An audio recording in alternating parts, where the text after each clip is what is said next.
ஜெய்பீம். இது காசுக்காக கூட்டின கூட்டமா? காசு கொடுத்து யாராவது நம்மளை கூப்பிட்டாங்களா? யாருக்காக கூடணும்? அண்ணனுக்காக. அதனால காசு கொடுத்து நம்மளை கூட்டவே முடியாது.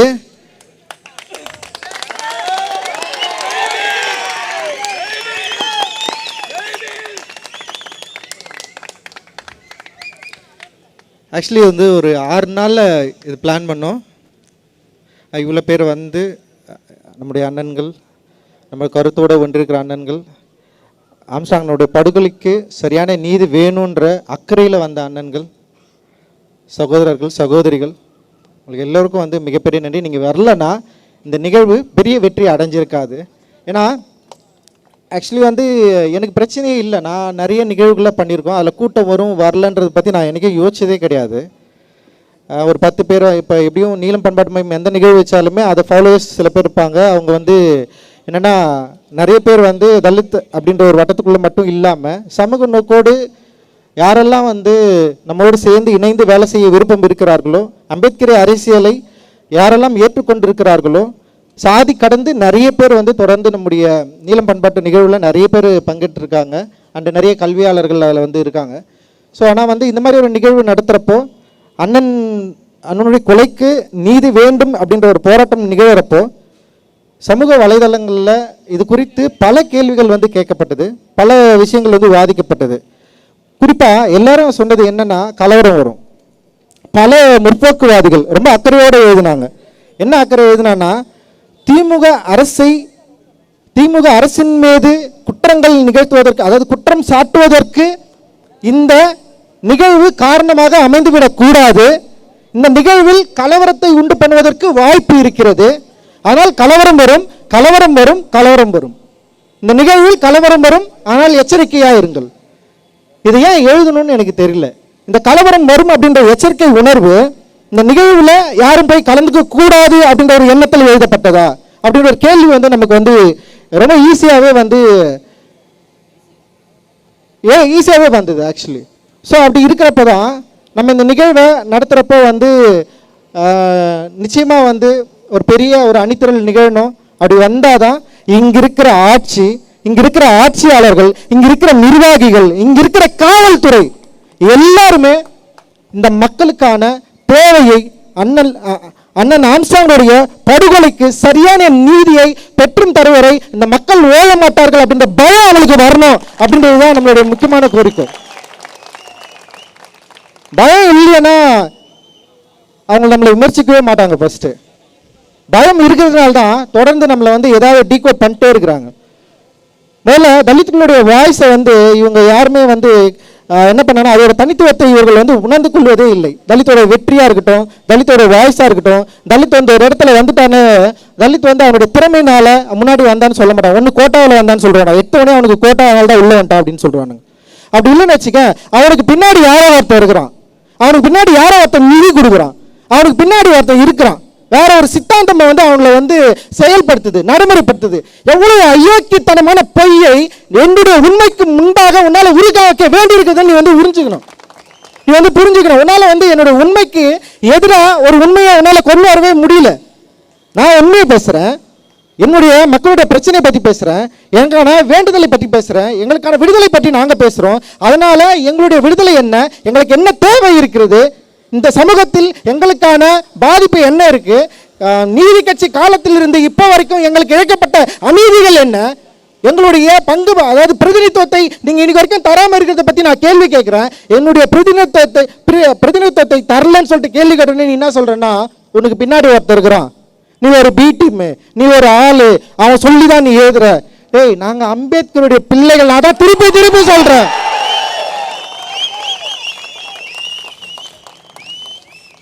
அறிவாசன் அம்பேத்கருடைய பிள்ளைகள், அயோத்திதாசர் பண்டிதர். உங்களால நினைச்சு கூட பார்க்க முடியாத டெக்ஸ்டை கிரியேட் பண்ணவர், நரேஷனை கிரியேட் பண்ணவரீங்க.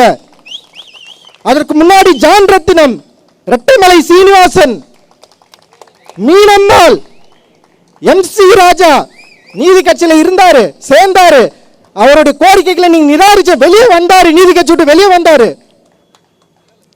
எங்களுக்கான விடுதலை வேட்கை என்பது காலங்காலமா இருக்கு, இப்ப இல்ல. அதனால நாங்க எவன் பின்னாடி போய் நிக்க வேண்டிய அவசியம் எங்களுக்கு இல்லை. யாரும் பார்த்து நாங்கள் பயப்பட மாட்டோம்.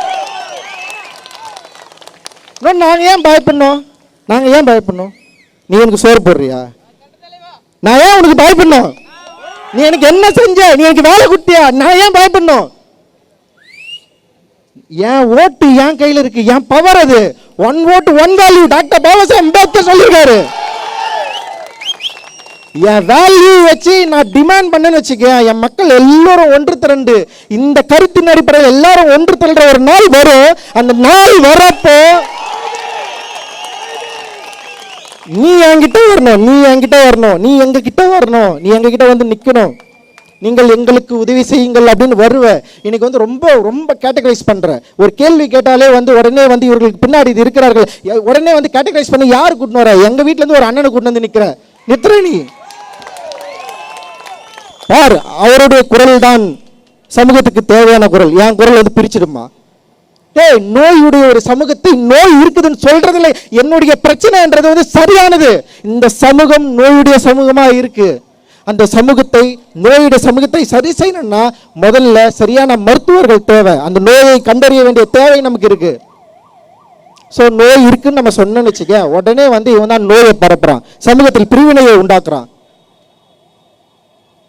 சமூகம் சரியாவதற்காக வேலை செஞ்சிருக்கின்றோம் பல நூற்றாண்டுகளாக.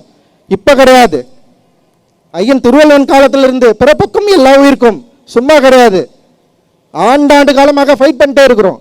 ஆனால் நீ என்ன பண்ற? அண்ணன் ஆம்ஸ்ட்ராங் அண்ணன் செத்த உடனே அவர் ரவுடின்னு சொல்லி எழுதுற. யார் எழுதுனது? யாரு? ஆம்ஸ்ட்ராங் அண்ணனை ரவுடின்னு சொல்லி வலைதளங்களில் எழுதின ஐயோக்கியர்கள் யாரு?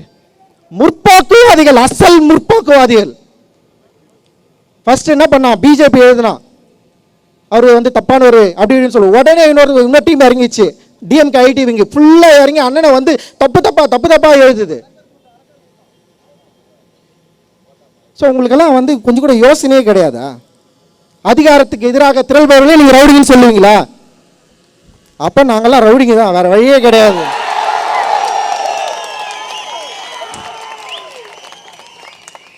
ஸோ நான் இன்னும் தெளிவாக சொல்கிறேன், காவல்துறைக்கு எச்சரிக்கையே விடுறேன். காவல்துறைக்கு எச்சரிக்கை தான். இவ்வளவு மக்கள் இருக்கிறாங்க.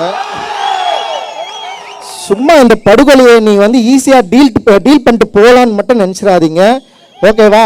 அண்ணல் அம்பேத்கர் கற்றுக் கொடுத்த சட்ட வழிமுறைப்படி நடக்கிறவர்கள் நாங்கள்.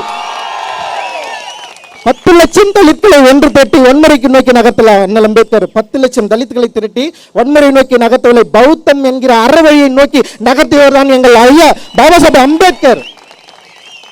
அந்த அம்பேத்கர் வழி, ஐயாவுடைய வழியில், அண்ணலுடைய வழியில் நாங்கள் போராடிட்டு இருக்கோம். எங்களுக்கு வந்து சரியான சட்ட வழிமுறைகள் எங்ககிட்ட இருக்குது. நாங்கள் போராடுவோம். உங்களை எந்த காலத்துலேயும் வந்து ஃப்ரீயாக விட்டுற மாட்டோம். அண்ணனுடைய படுகொலைக்கு பின்னால் இருக்கிற ஐயோக்கியர்களை நீங்கள் கண்டுபிடிக்காத வரைக்கும் நாங்கள் உங்களோட சும்மா விட மாட்டோம். உண்மையிலே சொல்கிறேன். ஸோ அதனால் வந்து நீங்கள் வந்து எங்களை த்ரெட்டன் பண்ணாதீங்க. ஃபஸ்ட்டு உடனே வந்து த்ரெட்டன் பண்ணிகிட்டே இருக்குது. நீங்கள் இப்படி பண்ணக்கூடாது, அப்படி பண்ணக்கூடாது. அண்ணன் டெத்து வந்து படுத்துட்டு இருக்கிறாரு, அண்ணன் வந்து மாச்சூரில் இருக்கிறாரு. எவ்வளோ மோசமாக அணுகுனீங்க எங்களை. ஆனாலும் கூட அண்ணன் வழி வந்தவர்கள் எந்த வன்முறைக்கும் மக்களை வந்து கூட்டு போகாமல் பயங்கரமாக வந்து மக்களே வந்து வன்முறையை நாடாமல் இன்னைக்கு இவ்வளோ மக்கள் கூடி இருக்கிறோம். ஆனால் யாருமே வன்முறை பக்கம் திரும்பாமல் இங்கே பாருங்கள் எவ்வளோ அமைதியாக கோரிக்கைகள் மூலமாக, தேவைகள் மூலமாக எவ்வளோ வந்து அறவழியில் நாங்கள் வந்து பேசிகிட்டு இருக்கிறோம். சும்மா எங்களை வந்து திருப்பி வந்து ரொம்ப மோசமாக வந்து நீங்கள் கேட்டகரைஸ் பண்ணுறது வந்து ரொம்ப ரொம்ப தப்பு. தயவு செஞ்சு அதை நிறுத்திக்கோங்க. இது எச்சரிக்கை தான். ஸோ காவல்துறையை நாங்கள் நம்புகிறோம்.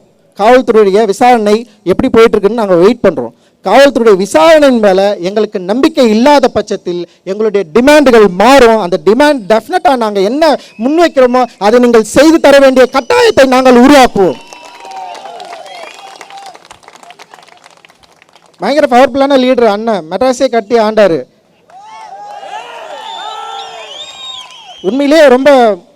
உண்மையிலேயே பல மறைமுக சூழ்ச்சிகள் இருக்கு. அண்ணல் அம்பேத்கர் ஆம்ஸ்ட்ராங் அண்ணனுடைய பவரை புரிஞ்சுக்க, அதாவது அந்த பவரை வந்து அவனுங்க வந்து காலி பண்ணுறதுக்கு பெரிய சூழ்ச்சி தான் நிகழ்ந்திருக்கு. இதில் ஆம்ஸ்ட்ராங் அண்ணனை மீறி மெட்ராஸில் ஒரு விஷயம் நடந்துடாது. இப்போ வந்து சொன்னாங்கல்ல, பயங்கரமான அண்ணெல்லாம் சும்மா வெள்ளை அப்படி நிற்கிறாரு. செம பவர்ஃபுல்லான பர்சனு. யாரையும் வன்முறை நோக்கி எல்லாம் நகரத்தில் நான்லாம் வந்து அவர்கிட்ட போய் தொடர்ந்து வந்து நான் ரொம்ப கோவத்தில் கூட போவேன். போகிறப்ப நான் வந்து சார் உங்கள் வேலை என்ன போய் டைரக்ட் பண்ணுங்கள், வேறு எதுவும் பண்ணாதீங்க, இதுதான் சொல்லி சொல்லி அனுப்பிச்சிட்டே இருப்பார். வன்முறை நோக்கி நகரத்தில். ஸோ அந்த பவர்ஃபுல்லான லீடர் பல பேர் உருவாக்கிட்டு போயிருக்காரு. இங்கே அவர் இல்லைன்னொடனே நீங்கள்லாம் வந்து பயங்கரமாக சந்தோஷமாக ஜாலியெல்லாம் இருந்துடாதீங்க. இந்த சென்னையை, இந்த மெட்ராஸை எங்களை மீறி யாரும் ஆட்சி செய்யவே முடியாது.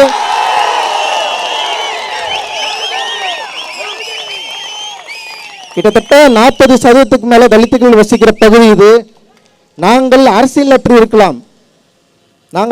இருக்கலாம், அரசியல் உடையவர்களாக மாறும்போது, விழிப்புணர்வு அடையும் போது நாங்கள் சொல்வதை நீங்கள் கேட்டே ஆக வேண்டிய நிலைமை உங்களுக்கு வரும்.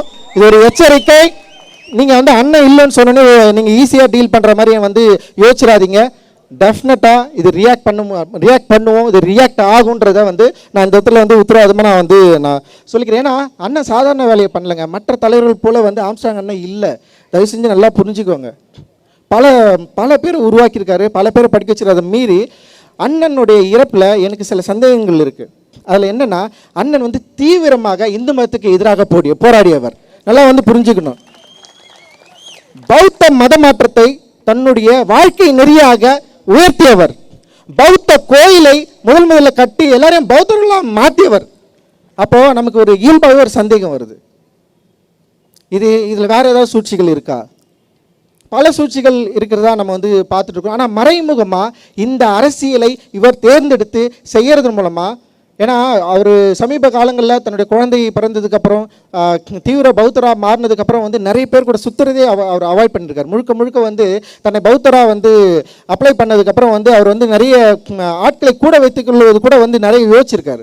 ஸோ அந்த பௌத்த அறநெறி அவரை வந்து தனியாக மாற்றிருக்கு. அந்த பௌத்த அறநெறி அவருக்கு பெரிய பவரை கொடுத்துருக்கு. அவர் அதை நம்பியிருக்காரு. ஆனால் அந்த நம்பிக்கை அவருடைய படுகொலை வரைக்கும் கொண்டு போய் நிறுத்திருக்கு. ஆனால் இந்த சூழ்ச்சியை நம்ம சரியாக புரிஞ்சிக்க வேண்டிய தேவை இருக்குது. இந்த கோணத்திலையும் வழக்கை காவல்துறை விசாரிக்க வேண்டும் என்பது எங்களுடைய கோரிக்கை. நீங்கள் இந்த கோணத்திலும் ஆம்ஸ்ட்ராங்குடைய படுகொலையை நீங்கள் விசாரிக்க வேண்டிய தேவை இருக்கு. ஸோ இந்த கூட்டம் இதோட வந்து அப்படியே கழிஞ்சு போயிடும் மட்டும் நீங்கள் வந்து நினச்சிடாதீங்க.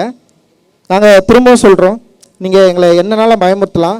ஸோ உங்கள் கட்சியில் நாங்கள் வந்து கட்சிக்காரர்களாக சேர்ந்து எம்எல்ஏவாக ஜெயிச்ச அடிமைகள் கிடையாது. நாங்கள் புரிஞ்சு ஒரு மேயர் ஒரு அம்மா இருக்கிறாங்க இங்கே. நீ டிஎம்கேல இருக்கிறதுனால மேயர் கிடையாதுமா. ரிசர்வேஷன் அப்படின்ற ஒரு வார்த்தையினால் நீங்கள் மேயராக்கப்பட்டிருக்கிறீர்கள். கயல்விழி செல்வராஜ் நீங்க வந்து ஏன் ஆதி திராவிட நலத்துறை அமைச்சராக மாறினீங்கன்றதை நீங்க புரிஞ்சுக்கோங்க. ஓகேவா? Reservation. Okay, doctor Baba Saheb Ambedkar வாங்கி கொடுத்த ரிசர்வேஷன் என்கிற சட்டத்தின் அடிப்படையில் நீங்க எல்லாம் மாறி இருக்கிறீங்க. எத்தனை எம்எல்ஏக்கள் இருக்கிறீங்க, எத்தனை எம்பிக்கள் இருக்கிறீங்க. ஏன் ஆம்ஸ்ட்ராங் அண்ணன் சாவு உங்களால் வந்து பார்க்க முடியும்? அப்படி என்ன பயம் உங்களுக்கு? நீங்களாம் ஒன்றும் தெரியல முடியாதா? நான் கேட்குறேன். நான் எப்போ இந்த பயத்திலேருந்து விடுபட போறீங்க? உங்களுடைய கட்சி உங்களை கட்டுப்படுத்துதா? நீங்க தலித்துகளுக்கு ஆதரவாக பேசக்கூடாதா? தலித்துகளுக்கு ஆதரவாக போராடக்கூடாதா? அப்புறம் எதுக்கு நீங்க ரிசர்வேஷன்ல நின்று ஜெயிக்கணும்? புரியல எனக்கு. புரட்சியாளர் அம்பேத்கர் சொல்றாரு, இந்த தனித்தகுதி மூலமாக இங்க இருக்கிற அரசியல்வாதிகள் அரசியல் ஒரு அடிமைகளை தான் உருவாக்க போகிறது அப்படின்னு சொன்னாரு. ஸோ எத்தனை காலம் இன்னும் அடிமைகளாக இருக்க போறீங்க? தலித் எம்எல்ஏக்களும் எம்பிக்களும் எப்போ நீங்கள் மக்களுக்காக வந்து பேச போறீங்க? எந்த பிரச்சனையில் நீங்கள் மக்களுக்கு எதிராக ஆதரவாக வந்து நின்றுங்க? நீங்கள் வேங்கவயல் பிரச்சனைக்கு நீங்கள் வந்தீங்களா? இல்லை எத்தனை ஆணவ படுகொலைக்கு நடக்குது? எவ்வளவு பிரச்சனைகள் தொடர்ந்து நடந்துகிட்டே இருக்குது. தலித் மக்கள் எவ்வளவு இந்த 3 ஆண்டுகள் மட்டும் இல்லாமல் கடந்த எத்தனை ஆண்டுகளாக ஏடிஎம்கே இருக்கிறப்ப இதே பிரச்சனை, டிஎம்கே இருக்கிறப்ப இதே பிரச்சனை.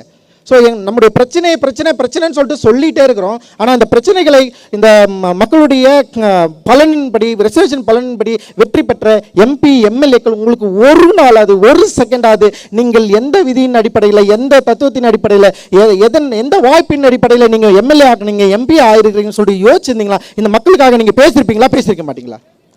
ஏன் பேசல? நீங்கள் எப்போ பேச போறீங்க? அப்ப பேசலன்னா தயவு செஞ்சு நீங்க இந்த எம்எல்ஏ எம்பி பதவிகளை ரிசைன் பண்ணிட்டு போயிடுங்கன்ற நான் சொல்றேன். இது ரொம்ப நியாயமான கோரிக்கை, ரொம்ப ஆதங்கமான கோரிக்கை. நான் ஏன் வந்து இங்கே பேசிட்டு இருக்கணும்?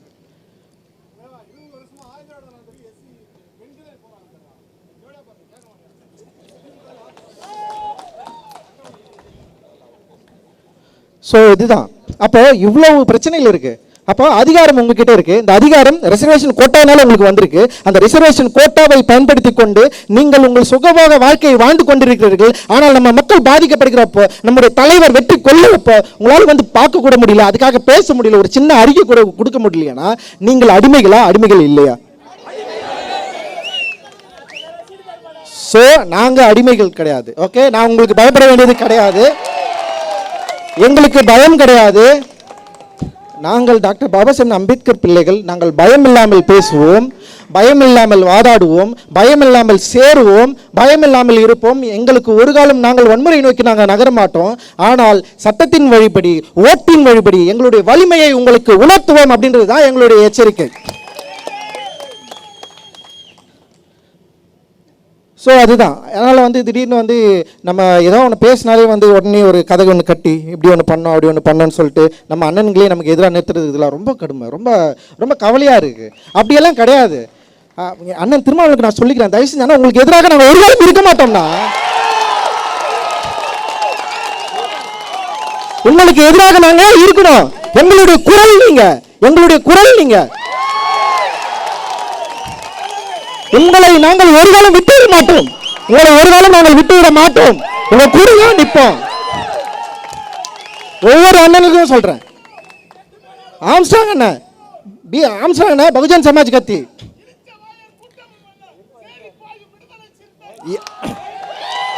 ஸோ அதுதான் பகுஜன் சமாஜ் கட்சியை சேர்ந்த ஆம்ஸ்ட்ராங் அண்ணன். நான் ஒரு நீளம் பண்பாட்டு மையம்னு சொன்ன ஆரம்பிக்கிறேன் வச்சுக்கேன். அண்ணன் என்னைக்காவது கூப்பிட்டு என்ன கேட்டிருக்கேன், நீ ஏன்ப்பா புதுசாக ஒரு அமைப்பு ஆரம்பிக்கிறேன்னு? கேட்கவே இல்லை. நிறைய பேர் போயிட்டு அண்ணங்கிட்ட போயிட்டு என்ன கம்ப்ளைண்ட் பண்ணியிருக்காங்க. அவர் என்ன சொன்னா தெரியுமா? எதுவுமே சொல்ல, தம்பி இருக்கட்டும், தம்பி பண்ணிட்டோம். அப்படிதான் எல்லா இயக்கங்களும். நமக்கு நிறைய தலைமைகள் தேவைப்படுது, நிறைய இடங்களில் வேலை செய்ய வேண்டியது இருக்குது, அவ்வளவு வேலை நம்ம செய்ய வேண்டியது இருக்குது. சும்மா ஒரு குரலாக வந்து ஒரு இடத்துல அப்படி நின்று நம்மளால் முடியாது. பல பல வாய்ஸஸ், நம்ம பல டிஃப்ரெண்ட் வாய்ஸஸ். இந்த வாய்ஸ் எல்லாமே எங்கே போய் நிற்குதுன்னா அதிகாரத்துக்கு எதிராக போய் நிற்குது. அதிகாரத்துக்கு எதிராக போகிறப்ப நம்ம எல்லாரும் ஒன்று சேர வேண்டிய தேவை இருக்குது. அதனால் ஒரு காலத்திலும் வந்து அண்ணன் கவலைப்படுற மாதிரி வந்து நாங்கள் அப்படி விட்டுற மாட்டோம். உண்மையிலே சொல்கிறேன், நம்ம எல்லாரும் ஒன்று சேர்ந்து நிற்போம். நமக்குள்ள கட்சிகள் வேறுபட்டு இருக்கலாம், நமக்குள்ள வந்து கொள்கை வேறுபட்டு இருக்கலாம், ஆனால் நம்முடைய மக்கள் பிரச்சனையாக இருக்கிறப்ப, பாதிக்கப்பட்டப்ப நம்ம எல்லாரும் ஒன்று சேர வேண்டிய தேவை இருக்குது. ஸோ இங்கே இருக்கிற அரசியல் நம்மளை வந்து பிரித்தாளும் சூழ்ச்சியில் நிகழ்ந்துட்டு இருக்கு. ஆல்ரெடி வந்து இங்கே பட்டியலின சமூகத்தில் இருக்கிற 3 டாமினேட் காஸ்ட்டை வந்து தனித்தனியாக பிரிச்சுட்டாங்க. யார் பிரிச்சுது? ஏன் முன்னாடி வந்து 80களில் 90களில் வந்து ஒன்றா ஆரம்பித்த கட்சிகளில் எல்லாருமே இருந்தாங்க, இன்னைக்கு ஏன் இல்லை? ஏன் வந்து இந்த அமைப்புகளில் வந்து ஒற்றுமை இல்லை? யார் பிரிச்சது? யார்? எல்லாமே வந்து துண்டு துண்டா மாத்திட்டாங்க, பிரிச்சுட்டாங்க. நீ அவனுக்கு எதிராக நிலை, நீ அவனுக்கு எதிராக நிலை, உன்னுடைய உரிமைகளை அவன் பறிச்சுக்கிறான், உன்னுடைய உரிமைகளை அவன் பறிச்சுக்கிறான். 25-30% இருக்கிற மக்களை துண்டு துண்டா பிரித்து, தனித்தனியாக பிரித்து, தனித்தனி கொள்கைகளை அவங்க கிட்ட கொடுத்து நம்முடைய ஒற்றுமையை சிதைச்சிட்டான்.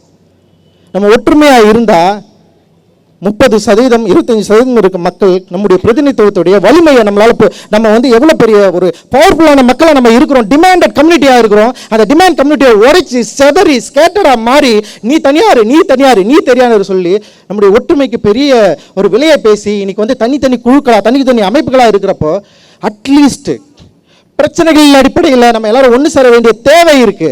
அந்த தேவையை இங்க இருப்பவர்கள் உடைப்பதற்கு பல காரணங்கள் இருக்கு. சும்மா எப்ப பார்த்தாலும் வந்து பிஜேபிக்கு எதிரானவர்கள் நாங்கள். நான் தான் சொல்றேன், பிஜேபியின் அடிப்படையான ஆர்எஸ்எஸ்க்கு எதிராக உதித்தவர் பாபா சாஹேப் அம்பேத்கர். ஆர்எஸ்எஸ்க்கு எதிராக நாக்பூரிலேயே மிகப்பெரிய களம் கண்டவர் பாபா சாஹேப் அம்பேத்கர். முதல்ல நல்லா புரிஞ்சுக்கோங்க. பிஜேபி ஒரு காலம் எங்கள் பகுதியில் வராது, வரவும் விட மாட்டோம். நாங்கள் திருப்பி அதுதான் சொல்றோம், பிஜேபிக்கு நேர் எதிரானவர்கள், பிஜேபிக்கு நேர் எதிரானவர்கள். சும்மா எங்களை வந்து இதுக்கு பின்னாடி அவன் இருக்கிறான் இவன் இருக்கிறான் இங்கே வந்து ஒற்றுமையை குலைக்க பார்க்குறாங்க அப்படிலாம் கிடையாது. எங்களுடைய டிமாண்ட் இது, எங்களுடைய பிரதிநிதித்துவம் இல்லை. இங்கே ஒரு ஒரு அண்ணன் கொலை செஞ்சு இருக்கிற மாட்சியரில் அவர் படுக்க வைக்கிற அவர் நல்லடக்கம் செய்கிறதுக்கு ஒரு இடத்த உங்களால் உருவாக்கி தர முடிஞ்சுதா? என்ன நீங்கள் சமூக நீதி மாடல் எனக்கு தெரியல. உங்களுக்கு தெரியாதா? ஆம்ஸ்ட்ராங் அண்ணன் என்ன வேலை செஞ்சார், யார் அவருன்னு சொல்லிட்டு இவ்வளோ மக்கள் வந்து திரண்டு இருக்கிறாங்க, இவ்வளோ மக்கள் அமைதியாக போராடுற போலீஸ்கார் சொல்கிறாரு எங்களுக்கு தெரியாது ஆம்ஸ்ட்ராங் அண்ணன் டெத்தில் இவ்வளோ மக்கள் வருவாங்கன்னு. தெரியாமல் நீ ஏன் இருக்கிற? எனக்கு தெரியல. எனக்கு அப்போ எங்களை பற்றி உங்களுக்கு கவலை இல்லை, எங்களை பற்றி நீங்கள் தெரிந்து கொள்ள மாட்டீர்கள், நாங்கள் யாருன்னு உங்களுக்கு தெரியாது, அப்புறம் நாங்கள் ஏதாவது ஒரு டிமாண்ட் வச்சா உங்களுக்கு நாங்கள் இதுதான் தருவோம் அதுதான் தருவோம்னு சொல்லிட்டு பல ஆணவ கொலைகள் நடந்துட்டு இருக்குது. ஆணவ கொலைக்கு தனி சட்டமே தேவையில்லைன்னு சொல்கிறீங்க. எந்த இடத்துல இது வந்து உருவாகுதுன்னே எனக்கு தெரியல. அவ்வளோ பிரச்சனைகள் இருக்குது. உடனே பேசணுன்னே நீங்கள் டிஎம்கேக்கு எதிராக மட்டும் தான் பேசுகிற. நாங்கள் இங்கே இருக்கிற அரசியல் கட்சிக்கு எல்லாத்துக்கும் எதிராக பேசுகிறோங்க. எல்லா கட்சிகளும் எங்களை ஏமாற்றி இருக்கிறார்கள், அதுதான் உண்மை. காங்கிரஸில் இருந்து அந்த மாற்றுக்கு வந்து புதிய நீதி கட்சிக்கு வந்தோம். நீதி கட்சியிலிருந்து அப்படியே வந்து என்ன பண்ணுறோம், திராவிட முன்னேற்ற கழகம் வரப்போ அங்கே வரோம், அங்கிருந்து ஏடிஎம்கேக்கு போகிறோம், ஏடிஎம்கேலேருந்து திரும்ப டிஎம்கேக்கு வரோம். மாறி மாறி மாறி எங்களுடைய ஓட்டு யாருக்கு கிட்ட இருக்கு, எங்களுடைய ஓட்டு வங்கி யார்கிட்ட இருக்கு, யாருக்கு நாங்கள் போட்டுருக்கிறோம்? ஏடிஎம்கே டிஎம்கே 2 கட்சிக்கு தான் மாறி மாறி மாறி போட்டுட்டு இருக்கிறோம். நீங்கள் எங்களுக்கு என்ன செஞ்சீங்க, என்ன செஞ்சுட்டு இருக்கிறீங்க? அப்போ ஒரு தலைவர் இறந்த உடனே அந்த தலைவரை ஊருக்கு வெளியே புதைக்கிறதா உங்களுடைய திட்டமா? இப்போ நாங்கள் டிமாண்ட் ஒன்று வைக்கிறோம், அந்த தலைவருக்கு மணிமண்டபம் சென்னையில் கட்டணும். உங்களால் முடியுமா? நீங்கள் சொல்லுங்கள். நீங்கள் ஓகே, தலித் மக்களுடைய இவ்வளோ மக்கள் திரண்டு வந்து ஒரு கோரிக்கை வைக்கிறாங்க, ஆம்சாங் அண்ணுக்கு இங்கே சென்னையிலே ஒரு மணிமண்டபம் நாங்கள் கட்டணும்னு விரும்புகிறோம். கட்டுறமா? வேணுமா வேணாமா? வேணுமா வேணாமா? சரி, திமுக அரசிடம் முறையாக கோரிக்கை வைக்கிறோம். சமூக நீதியின் மேல் பற்றுள்ள திமுக அரசு அண்ணன் ஆம்ஸ்ட்ராங் அவர்களுடைய மறைவை ஒட்டி அதற்கு பிறகு நடந்த சில விஷயங்களை நாங்கள் மறப்பதற்கும் தயாராக இருக்கிறோம். நீங்கள் முடிந்தால் இதை நீங்கள் வந்து எங்களுக்கு வந்து ஒரு சப்போர்ட்டிவாக மாற்றுறதா இருந்தால் அண்ணனுக்கு மணிமண்டபம் சென்னையில் நீங்கள் கட்ட தயாராக இருக்க வேண்டும், எங்களுடைய வேண்டுகோள் இது.